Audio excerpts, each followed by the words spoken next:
pull this out, and we've been passing out these 40-day devotionals today. We're starting a new teaching series. We titled it 40 Days of Seeing God. And over the next 40 days, we want to open your eyes to the fact that God is closer than you ever thought or imagined.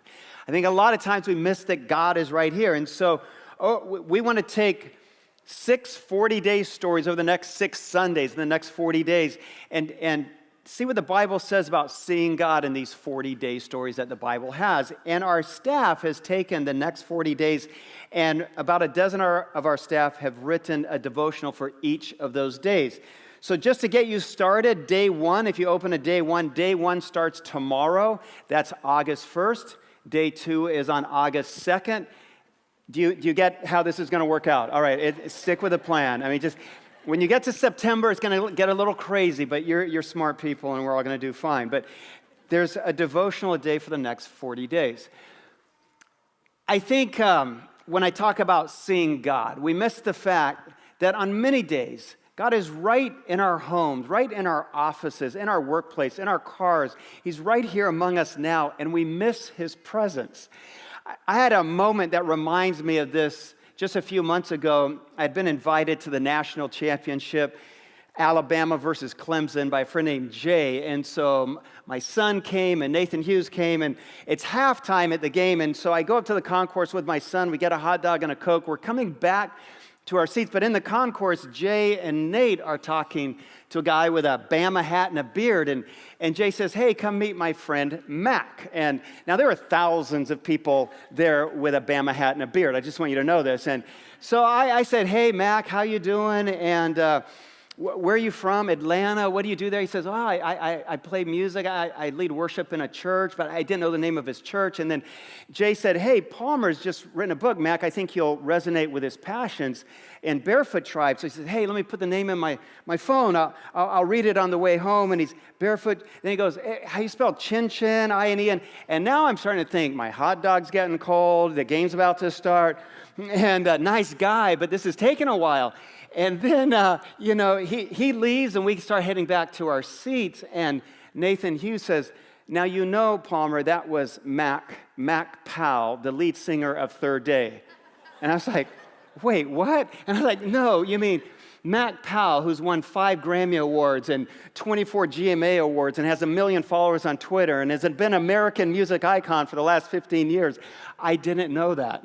and I was like, "Man, I wish I had known that." I said, "Thank you very much, Nate, for waiting till now. But I wish I had known, because maybe I could have told him how much I've loved his music, and I would have invited him here. You're going to get me straight on that. He would have been here the next Sunday, I think.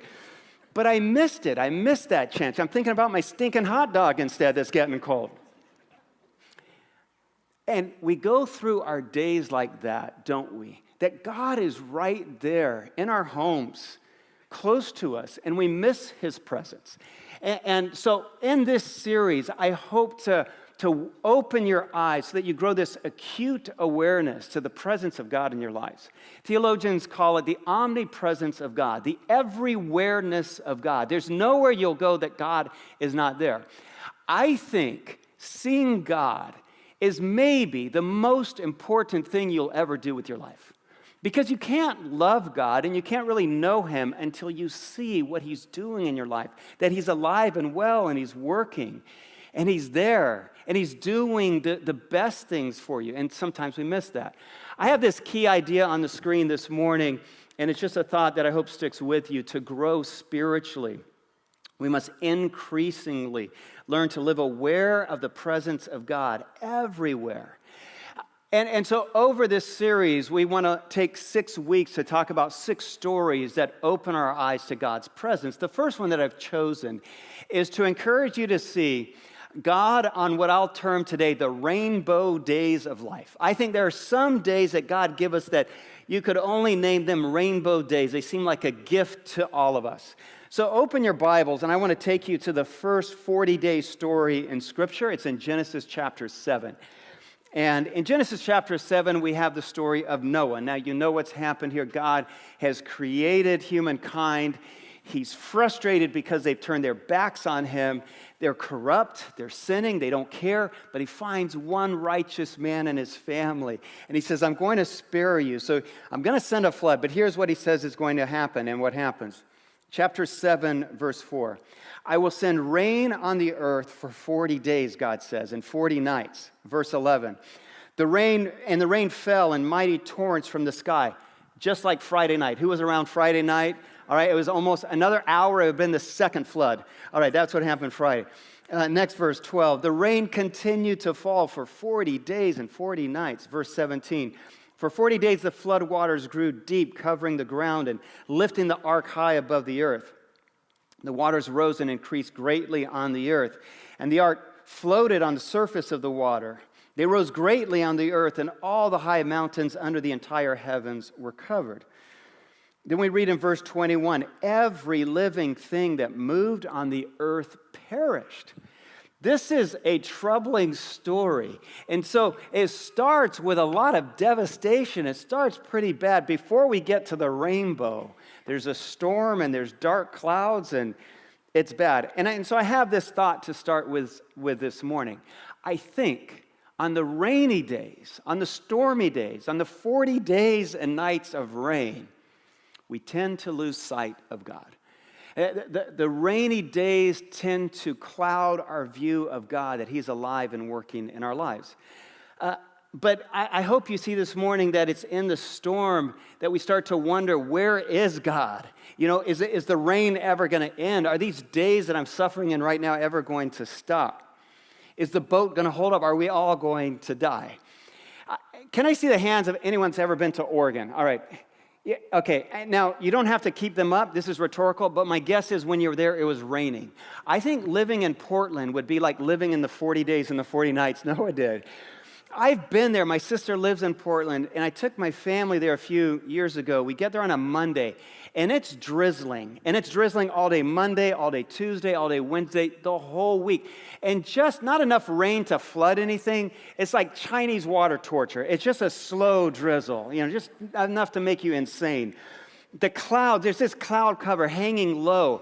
And I started to realize this by like day 4 or 5, the rain hasn't let up. I realized everyone in Portland, they call it June gloom. It really should be called June depression. Everyone. I don't think there's any entrepreneurs or any innovative people in the whole greater Portland area because they're all just discouraged by the rain. That's my sense. I know that there's 2 things they've come up with, drinking coffee and growing beards. Those are the 2 newest things we had out of Portland. But I literally saw grown men and women going to work in sweatpants. If you go to work in sweatpants, you've just given up. I was in the grocery store, and there's grown men and women wearing flannel pajama bottoms and bedroom slippers. That's Portland.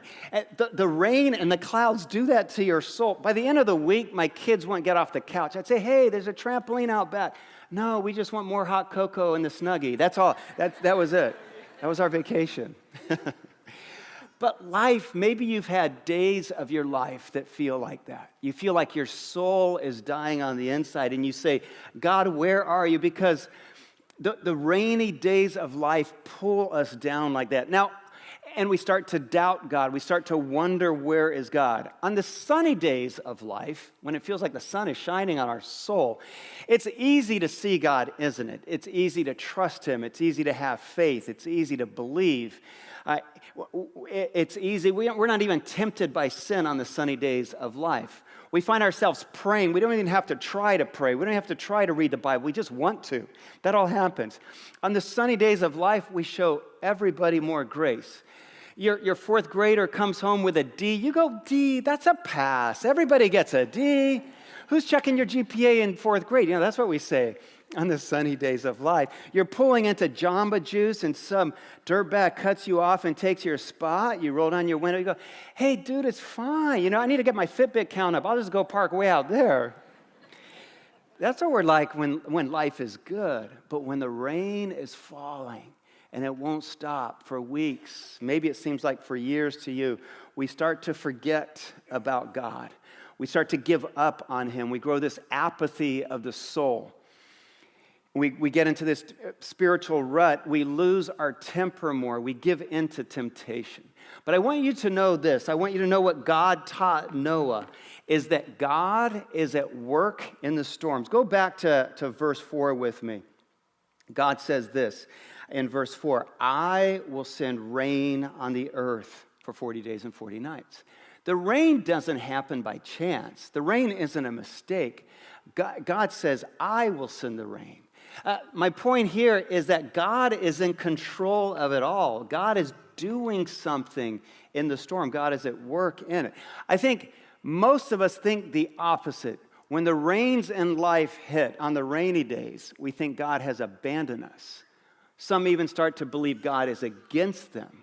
And I want to convince you this morning that no, God is working. He's doing something. Theologians for centuries have called this principle the providence of God. And write that idea down, the providence of God. The providence of God is much more than just what the word literally means, that God will provide. The providence of God means this. It means that God is orchestrating everything that happens in the universe. Nothing happens outside of his control. That he's directing everything in your life and in this world. Nothing happens by mistake. We get a brief glimpse of this in John chapter 4. Jesus is in a boat with a bunch of his friends. My kids, when they were growing up, this was their favorite story I would tell them because I would talk about the storm that hits and Jesus is asleep and the boat is about to capsize and they start throwing their food out and benches out and whatever you have in a boat, they're throwing it out. And then they wake him up and they say, don't you care? We're all going to die. And Jesus wakes up and he says, what's going on here? Why are you all so worked up? And so he stands and he says to the wind, stop, and to the rain, stop. And he says to the sun, shine again, and it does. And his disciples say this, who is this? That when he speaks, even the wind and the rain listen to him. Who is this? You know who he is? He's the God of the universe, orchestrating it all. In Romans chapter 8, we read about nothing happens, 8:28, how nothing happens outside the control of God. God causes everything to work together for good for those who love God. God is not just directing the things in the universe. He's directing them for his good and for your good. Early Christians seemed much more convinced about the providence of God than I think many of us are today. They talked about it more. Over 200 years ago, the first settlers came from England to the East Coast. And on the East Coast, there were a bunch of Baptists led by a man by the name of Roger Williams, and he was a Baptist minister in England. They had been persecuted there, so he loaded up hundreds of them, and they moved to a place we call Rhode Island. And when they landed there, he said, we are not here because of our bad luck. We're not here because of all the problems we've had. And all of those things are not the worst things that happened to us because God is doing something. This has happened because of the providence of God. And so they named their city. He named it Providence, Rhode Island. Providence, Rhode Island, he says, we didn't get here by mistake. Maybe if you look back in your life, you would see that you have your own providence of God stories. I have my own. For example, even coming to this church is one of my providence of God stories. Most of you have heard me say that a number of years ago, I was a college pastor in Wheaton, Illinois, at Wheaton College. And by the time I hit my mid to my late 30s, I was like, man, I've been a college pastor long enough. It's time to move on.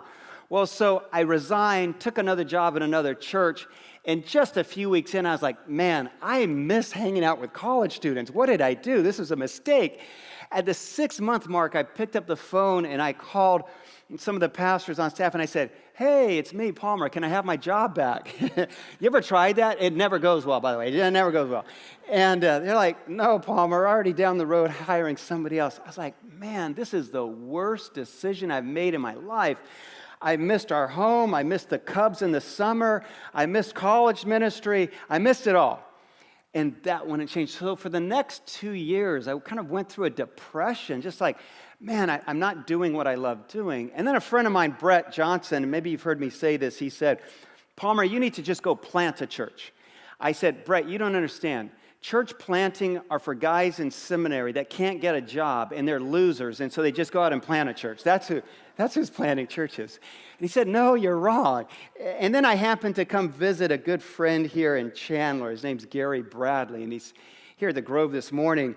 But I met Gary, and we go to an Einstein's, and I see there's a line out the door in the Chandler Einstein's, literally out onto the sidewalk. And I said, Gary, where are all these people coming from? He says, don't you know Chandler, Gilbert is the fastest growing community in the nation. This was about 13, 14 years ago.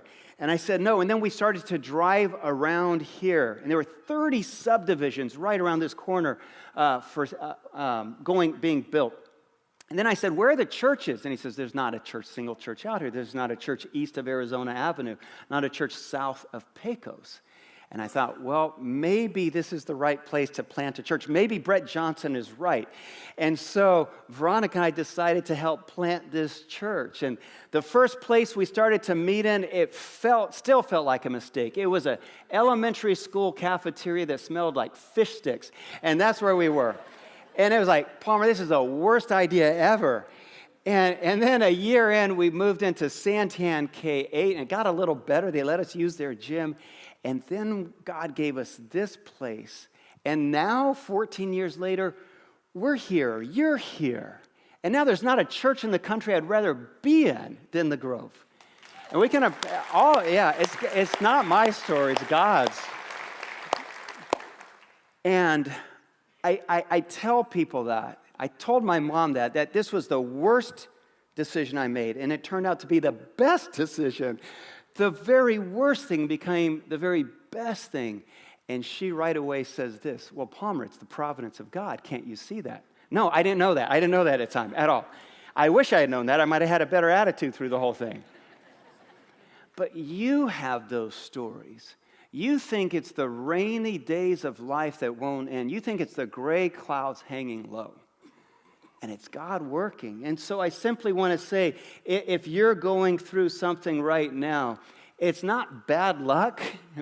It is what it is. It's not destiny. It's not karma. It's God, the providence of God at work in your life. Maybe your rainy day right now. Maybe that's your day right now. Maybe it's conflict with a friend or with family members, or it's in your family. Maybe it's relational like that. Maybe your rainy day right now is financial, and you're saying, God, would you just stop the rain? I can't take it. Maybe your rainy day is academic, and you feel like you can't make it through college, or you keep hoping to get this master's degree. God is at work. Maybe your rainy day is a job that it's not quite the job you love yet, or maybe you can't even find a job. That rainy day, God is at work in your heart. And then here's what God shows Noah next. Go back to Genesis chapter 8. And I want to pick up in verse 6. We read this. It's a very simple thought. After 40 days, Noah opened a window. I love that line. After 40 days. All right, so he's been stuck in this ark. It's raining like crazy. And then he opens a window. Maybe it was because he had been in this enclosed box for 40 days with about 1,000 smelly animals. Maybe. Or he opened it to see maybe God's doing something out there. Maybe it was to look up to God and say, okay, I'm ready to do whatever you ask. Verse 15 in chapter 8, then God said to Noah, come out of the ark, you and your wife and your sons and their wives. Do you hear what God is saying? Maybe the ark, they'd been there, by the way, almost 200 days at this point, had become their place of safety and hiding. Maybe after the rainy days, their souls were down, and so they just thought, well, we'll hunker down here. And God has to say, come on out. I'm doing something brand new here. That season of your life is behind you. There's something brand new I have waiting for you. Maybe you've had that kind of story, or maybe you need that story right now. When I talk about that, I think of a guy by the name of Bud Skelton. My dad, years and years ago, when I was really small, was the pastor of a church in Picayune, Mississippi. Picayune means really small, and that's what it is. And he had a guy come to his church named Bud Skelton, and Bud was 72 years old. And everyone told my dad, they said, that's the town drunk. And he had been an alcoholic for years. And Bud Skelton asked Jesus Christ into his life. And then when he prayed to receive Christ, he came to my dad that day and he said, hey, what should I do now? What's next? And my dad said, well, why don't you start reading the Bible? And he says, where? I've never read the Bible. He says, well, start in the book of John. So he gives him a Bible. He goes home. The next morning, he's back in my dad's office, and he says, okay, I'm done. He says, you're done with John chapter 1? He says, no, I read the whole Bible. I stayed up all night. True story. He said, I read the whole thing. And then he says, Jack, I've got to get out of Picayune. He says, I'm a fast order cook in a restaurant. He says, that hot kitchen is killing my soul. Get me out of here. And my dad says, well, I'm moving to Africa. Why don't you come with me? The guy's 72 years old. And he says, okay, I'll meet you over there. I'm going to start saving up. For every hamburger I flip, I'm going to save $1. And my dad thinks, we'll never see him again. We leave for Africa. 3 months later, my dad gets a telegram. Now, some of you don't know what a telegram is. It's kind of like an email, okay? Kind of like an email. It prints on paper, though, and comes over a wire. Stick with me. So my dad gets this, and it's from Bud, and he says, I've bought a plane ticket. I land in Monrovia next week. And so we pick him up. This 72-year-old guy leaves his place of hiding, leaves a dark, hot kitchen in Picayune, Mississippi, and he shows up in Africa. My father will still tell you, the only reason I've been in Africa for the last 45 years is because Bud showed up. And he did all the hard work, and he saved me physically from giving up and quitting. So can I just say this to you, that maybe you need to open a window, walk out the door, leave the ark, or leave your place of discouragement, because God has something new waiting for you. If you turn over one more page in your Bible, you get to chapter 9. In chapter 9, we read this in verse 1. Then God blessed Noah and his sons, saying to them, be fruitful and increase in number and fill the earth. He says, I've got something brand new I need for you to do. And that's what Noah does next. Here's my last and final thought this morning. And this is where our whole morning is going, is that rainbow days are God's gift to you. Because the next thing we read in chapter 9 is this in verse 14. Whenever I bring clouds, the rainbow will be in the clouds. So maybe those gray clouds have been hanging low. Maybe it's been raining on your soul, and God says, whenever I bring clouds, the rainbow will be in the clouds. I'm not a meteorologist. I don't know a whole lot, but I think you need some clouds and some moisture in order to have a rainbow. I think I'm right on that. You need a storm. You need something dark to blow in, and then the rainbow shows up even brighter. Rainbows remind us that the dark days do not last forever. Rainbows are a message from God that say, trust me, I'm doing something good and beautiful in your life. The rainbow days are saying something better is coming. You're not alone in this. I'm in control of it all. And more importantly, these rainbow days, the best days that God gives us, are simply his gift to you. In James chapter 1, verse 17, we read, every good and perfect gift is from above, coming down from the Father in heaven. Every good gift is from above. I think most Christians need to beef up their theology on the goodness of God. Because many of us, when we think about God's attributes, we think about him as the judge or as a disciplinarian, but we don't think about how sheerly good God is. And the Bible keeps reminding us, Jesus kept saying, your Father in heaven is a good Father, just like we sang earlier, and sometimes we miss that. I don't know what rainbow days look like for you. I think rainbow days can be as simple as rain in August. Rainbow days, maybe you had one this week if you took the hand of your kindergarten son or daughter and walked them to school for the first time. Maybe a rainbow day for you is simply a hug from someone that you love when you come home. Maybe a rainbow day for you is sitting with your kids on the edge of their bed, praying with them before they fall asleep. God gives us those gifts all the time.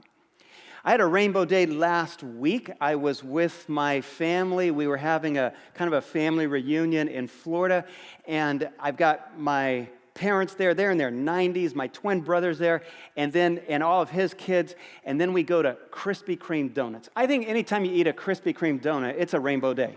It's a gift from God. I have a picture here. We're standing there with about, 18 of my relatives, with my nieces and nephews, and we're just mesmerized by the waterfall of sugar and love. And the donuts are coming through, and there should just be a rainbow. We're just stuffing our face. They give them out for free, by the way, as they're coming through. Boom, boom, boom. We're like that. That's just a gift from God. I'm not making this up. We actually read in Psalm 34, verse 8, taste and see the Lord is good. See that? This stuff is in the Bible. This stuff is right there. We read in Isaiah chapter 6, verse 3, that the angels sing this: the glory of the Lord fills the whole earth. The goodness of God fills the whole earth. Sometimes we miss it. Sometimes we forget about it. Sometimes we don't give God the credit. But my point is, the earth is drenched with the goodness of God. And there's some days He gives you as a gift with your family or with friends. And my hope is today you start to see that God is present in those moments.